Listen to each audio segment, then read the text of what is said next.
The idea that patients should take responsibility for managing their own healthcare is generally appreciated and is enshrined in the constitution of the NHS. Through initiatives such as the Personalised Care Plan, it's hoped to move patients away from being the passive recipients of care to being active producers of their own care in partnership with clinical staff.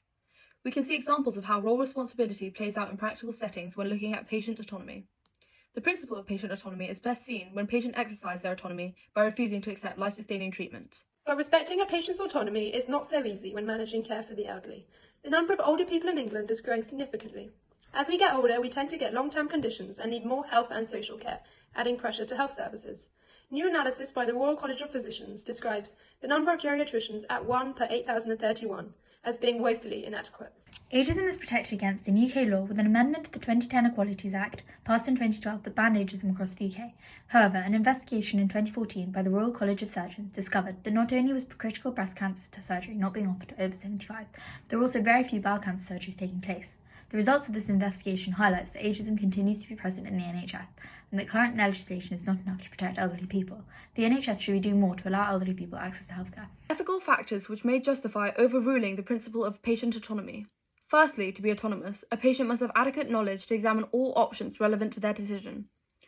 This specialised knowledge is often beyond the scope of most patients to acquire, and they must rely on healthcare professionals to present them with information they lack, often in a simplified form. Secondly, the patient may also be in pain or an impaired state that makes fully rational decision-making difficult. Other considerations can also take precedence over the wishes of the patient. For instance, if the patient makes irrational requests which could cause avoidable harm to themselves or to others. These are all ethical dilemmas that arise in not knowing the patient's cognitive competence or capacity to take responsibility for their decisions. Even with competent patients, the burden of illness for patients suffering from complex conditions is significant, with up to 2 hours per day needed to self-manage the demands of chronic illnesses. This is work which often goes unrecognised and patients are ill-prepared to shoulder. Therefore, we argue that the role of patient in managing their own healthcare requires a stronger definition and needs to be better supported. There are also unethical factors which may result in older patients being denied treatment.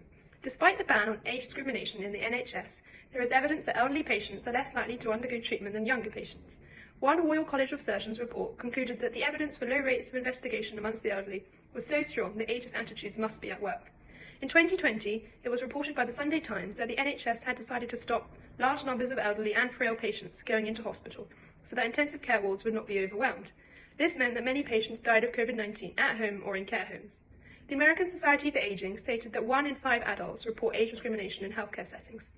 We argue that ageist attitudes, whether intended or by accident, disempowers the patient and prevents them from being able to assume their responsibility.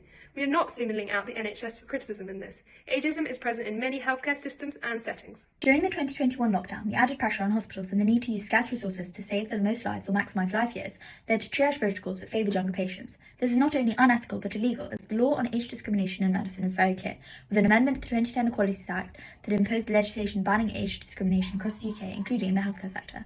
This amendment made it unlawful for service providers to discriminate against a person because of age. This means that anyone whose request for medical attention or surgery is denied due to a stereotypical view of their age could effectively take a case against health organisations like the NHS, as their right to medical treatment is protected under the UK law. We would argue that a more just approach would be to consider the individual's likelihood of initial survival whilst ignoring subsequent life years saved. By this approach, a younger and older patient would have similar priority for life-saving care as long as they both had a similar chance of surviving after leaving hospital. And we've shown that it is plausible that both ethical and unethical factors exist that may prevent older patients from assuming responsibility for managing their own healthcare. We propose that further research is warranted by NHS trusts to counter ageist attitudes and to better support patients to manage their healthcare journey as they grow older.